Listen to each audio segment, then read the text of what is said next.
జగన్ అక్రమాస్తుల కేసులకు సంబంధించి enforcement directorate ED పలు కీలక నిర్ణయాలు తీసుకోవటం జరిగింది. అలాగే కొన్ని కీలకమైనటువంటి అంశాలను నిన్న ప్రస్తావించడం జరిగింది. ఇవేంటి అంటే దాల్మియా సిమెంట్స్కి సంబంధించి దాదాపుగా 793 కోట్ల రూపాయల ఆస్తులను ఈడీ నిన్న అటాచ్ చేయడం జరిగింది.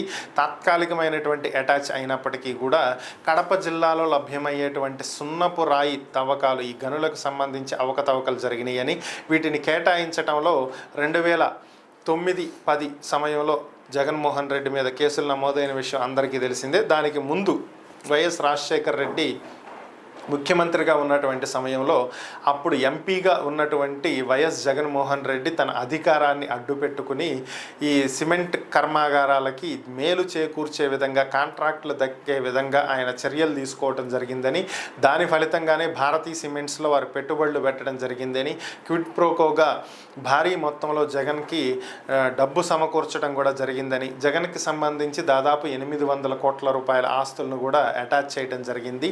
అంటే ఓవరాల్గా కొద్దిగా ఒక్కొక్క స్టెప్ ముందుకు వెళ్ళడం జరుగుతుంది. దీని మీద సిబిఐ పెట్టినటువంటి కేసులు అప్పట్లో వాటి ఆధారంగానే ఈడీ కేసులు పెట్టడం జరిగింది. ఇప్పుడు వాటికి సంబంధించి అటాచ్మెంట్లు జరుగుతున్నటువంటి పరిస్థితి.